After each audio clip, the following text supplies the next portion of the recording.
Brian, I am so excited about this because as parents, we always want to think about, okay, what can I do to set my kid up? What can I do to influence my child so that they might be successful in this life? And today we want to share with you guys 3 ways that you can do that for your kid. Well, we talk about compounding interest as the 8th wonder of the world. I think Michael Scott said that. And if you want to see concrete proof, this is so fun when you get to play with calculators and others to see if you just open up time, the powerful element of time, what does it do? And I think about like children, because there's so much content out there where people are saying, hey, I've got my newborn, I'm going to pay them to be a baby model and all these other things. So I think it is important if we could go through what these 3 key elements, and I kind of gave a hint with what I just said. Let's talk about scenario number 1. Lump sum investing at the beginning. Yeah, this is pretty straightforward. If you say, okay, I want my child to be a multimillionaire by the time that they get to retirement, you could make the choice that on the day that your child is born, you could make a lump sum investment. If your goal is for your child to be a millionaire by the time they get to 65, all that you would need to invest on the day they're born is $1,544, just a little over $1,500 to become a millionaire. What I think is really crazy about that is that your contribution is only 0.15%. Remember, we're decimals. When we're talking about percents, you get that as 2, you have to move it over. So if you had thought about what that actually looked like on paper, that'd be 0.0015 of the total value is actually coming from your contributions. The other almost 100% is specifically coming from the growth. It's unbelievable. And so you may be saying, but oh man, guys, I didn't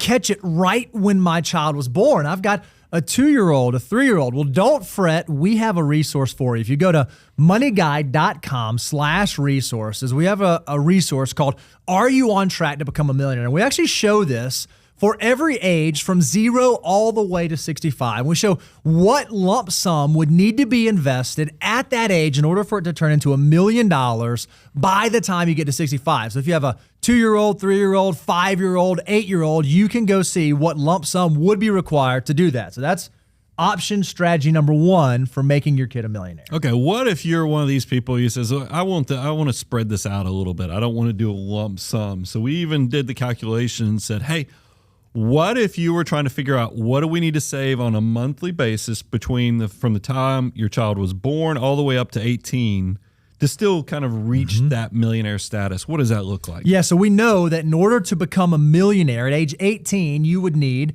$9,274 by the time that you get to 18. So the question becomes, how much do I need to save starting at 0 all the way till 18 to get to that $9,200 number? And the answer, $15.44 a month. So we're talking about maybe the cost of a coffee, maybe 2 coffees a month to get you or to get your child to millionaire status by the time they retire. I don't think, you said, Brian, when you were when you had your Morrow moment and you heard about what it would take to become a millionaire. I think what was it? $100 a month. $100. That's what he just threw it off as a comment is, hey, I'm so jealous of every one of you guys because if you just start saving $100 a month, you'd be a millionaire by the time you're retired. And you thought in your mind, hey, I can do $100. Well, now if you're a parent thinking through this, you're thinking $15 a month, that's all it was take. That it does not seem like that's an incredibly difficult hurdle to get over. Well, and it's also one of those things, if you think about what is that meaning, it's back to my math again, that 0.33%, or if you look at it in the true mathematical term, 0.0033 of that million is from the contributions. Once again, rounding error, the rest of it is coming from the value of compounding growth. If you want to ask yourself, what small decision are you making to build your great, big, beautiful tomorrow? This is a pretty big one. And so if you want to get excited about this, or if you want to share this maybe with a young person in your house, again, we have another resource you can use. You can go to moneyguy.com/resources, and you can actually play with our wealth multiplier tool. We just showed you, okay, I need to have about $9,200 by the time that I get to age 18. And I know that because of the wealth multiplier, that $9,200 can turn into $1 million. But if you want to know, okay, if I'm 14, 15, 17 years old, what can the amount of money I have saved up turn into? Go use the Wealth Multiplier tool and let it be the thing that gets that young person in your life excited about building towards the future. So I like the first two because they just showed you how valuable compounding growth is and starting early. But the reality is, for most people, it's when that kid gets the first job, whether they're babysitting, whether they're cutting grass or doing something like that. And you guys know we're big proponents of offering dollar for dollar matching or 50 cents on the dollar. You choose, you're the employer or you're the parental matcher because you're trying to prime that pump. I love the next case, and we're going to talk about scenario 3. What happens when you open up that custodial Roth IRA? Because that's one of the things, not only is it good that your child is out there showing some work ethic, but if you can then put it in the structure of a custodial Roth account, it could be tax-free millionaire status. So this is the assumption we went with. Okay, what if your child starts working, gets their first job at age 15? We've already established that what you need to do is by the time they get to 18, you need to have $9,274 saved up. So if you're going to do a dollar for dollar match from the time that your kid is 15 until the time that your kid turns 18, how much would they need to save and how much would you need to save? And the answer, $111 a month. So if you can get your 15-year-old, your 16-year-old saving $111 a month and you can match that and you just do that until they hit age 18, they will be well on their way to becoming a millionaire by the time that they retire. So just kind of to bring it together, that's $222 a month cumulative. So like I said, you back into, and remember, when you do custodial Roth, you can't exceed what they earned in earned income. Your contributions have to be less or equal to the earned income. But I still think it's amazing when you look at the mathematics of this. Only 1% of the $1 million is actually yours and your working child's contribution. The other 99% is coming from the hard work of your army of dollar bills. But now, regardless of which strategy you employ, whether you do the lump sum at birth or whether you do the parent match, there are some things that we want you to think about in terms of, okay, if I'm going to set my kid up for financial success, what are the do's and what are the don'ts? What are the things that I should avoid and what are the things that I should encourage? And the very first thing that we think you should avoid is, here's what's not to do. Don't just make your kid a millionaire. I think so often parents think to themselves, oh, you know what I'm going to do? I'm going to set my kid up and I'm going to do this and I'm going to do all the work in order to get them to where they need to be. I think if you're doing that for your kids, you're missing a huge opportunity. You're just giving them a fish as opposed to teaching them how to fish. Well, a lot of this is the behavioral and the good habits.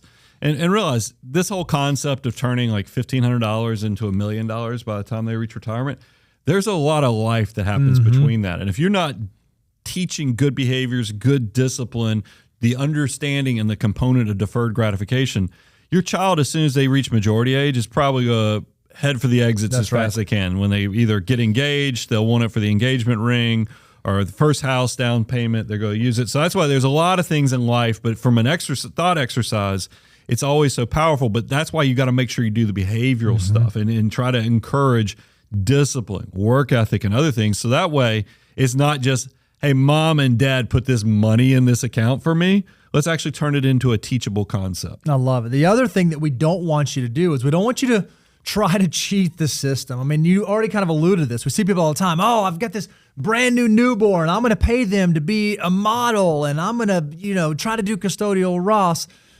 It's not worth it. When it comes to our tax code, there are tax avoidance strategies that are highly encouraged that you can take advantage of. But then there are tax evasion strategies that are illegal. And when it comes to setting your kids up for financial success and teaching them sound financial lessons, you don't want to start with teaching them the lesson that, hey, it's okay to go hard in the gray.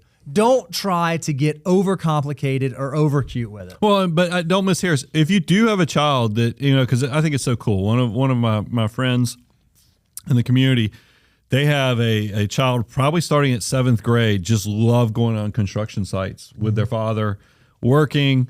I mean, so if your child is at a young age actually is doing something that shows work ethic, that's adding value to the business, take advantage of the fact that you can fund these things and do it. We're just saying, don't have the separation from the mathematics without putting in the behavioral side of this, because that's where I think that it turns into more of a scheme than not only the true benefit, but also all the behavioral habits that can come from this and yield dividends many years in the future. And then the last thing that we don't want you to do is we don't want you to prioritize your kids' financial future over your own. And this kind of flies in the face of what we as parents naturally think. We think we'd do anything for our kids. We'd sacrifice for our kids. But when it comes to your finances, you want to make sure that you are on sound financial footing, that you've done the things that you were supposed to be doing before you try to start building their future financial independence or saving for their future financial goals. So make sure that you prioritize yourself and your well-being first before moving on to the kids. And we'll echo that with the first point on what to do, which is make sure you secure your own oxygen mask. That's right. First, just like they tell you on the airlines. It's the same way with your personal finances. That's why if you think about financial order of operations, millionaire mission, the reason that the kids are step number 8 typically is because we want to make sure your financial foundation is in place before we start loading them up. And then the other thing we want you to do is when it comes to your kids, we want you to teach them age-appropriate financial lessons. If you sit down a 3 or 4-year-old and you start trying to talk to them about how advantageous backdoor Roth IRA contributions are, there's a chance you're going to lose them. But if you can walk them through maybe give, save, spend and what we do with money, and then you can walk your middle schooler through deferred gratification and saving some for the future, and then you can teach your high schooler how to balance a checkbook. I'm just kidding. We don't actually balance checkbooks anymore. But you can teach them how to operate a budget and know about debits and credits, then there's a really good chance you're going to set them up for success. And it should be a process. Don't wait until your kid is about to drive off to college and say, oh, by the way, I forgot to tell you all about money. Let me go ahead and run you through it real quick. Well, now give them the slack in the system. We were talking about,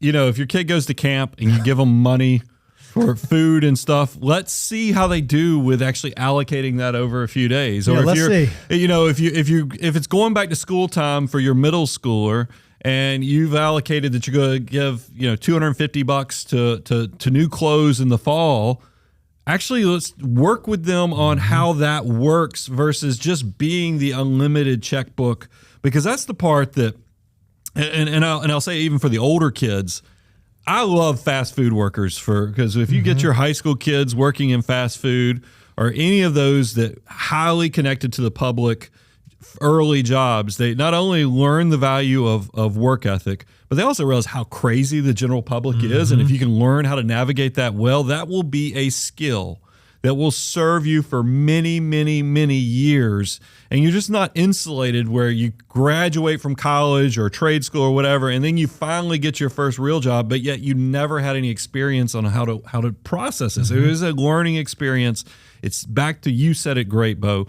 You're not just feeding your children; you're teaching them to fish. That is the key element to everything we're doing here. Is we want to make sure that you're being supportive, but not that crutch. That's right. You want to teach them the things that they ought to do, not be the backstop that says, "Hey, no matter whatever happens, or no matter whether you figure this out or not, Mom and Dad are going to be there." It's okay if you are there and you create a comfortable environment where they know that you've got their back, but ultimately, you're trying to teach them independence in small ways at first, and then bigger and bigger and bigger as they get out of the house. And then another thing I think that you can teach them is that when it comes to money, it's just a tool. It allows us to accomplish the things that we want it to accomplish for us. And so make sure you teach your kids how to save with a purpose. Hey, the reason why we're saving is not to be rich, not to lord it over people, not to say, hey, look how much we have, but because money is just a tool that allows us to control the things in our life that we want to control. And if you start early and do a little bit of work, you can really set yourself up for the long term. And, and kind of just a few closing points on this is that give them some slack in the fact that they're going to make mistakes. They are just kids. And if they burn through the entire camp budget in day one of the camp. But use it as a teachable moment. I even think about, there's nothing wrong when your child gets their first job. If they go spend their money on designer jeans, or in my case, like I had a $1,000 car with $2,000 worth of subwoofers and amps in it. I mean, those things are going to happen But just make sure you're using these as teachable moments so that they can learn the pattern recognition is, hey, I maybe went down the wrong path of this. How could I have improved it? Because it's that type of analytical skill or that critical thinking that is going to pay dividends well beyond once they leave your house. Now, we wanted to kind of leave you with a parting shot of, okay, we've given you kind of the power of compounding growth. We've given you the structure of how, the things to avoid and the things to do.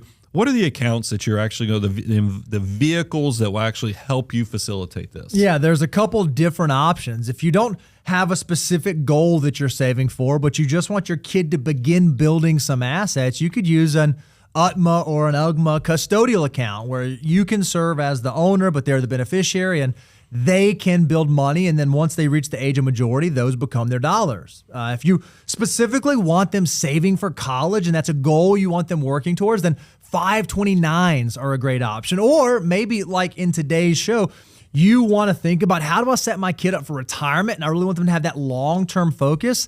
Then maybe you even use something like a custodial Roth IRA that can grow tax-free for not just the remainder of their childhood, but even for their entire working career. And then the last account we put on here was just if you have, and they keep expanding access and even expanding ages and so forth.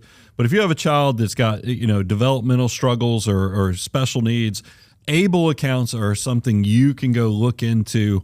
They were set up very similar to the way 529s is that they grow tax deferred, and if they're used for the right purposes, they can even be tax free. And they even have some provisions where as long as they stay below a certain size, right around $100,000, it still doesn't even blow up your access to even other government assistance. So it's just something you ought to do a little due diligence on.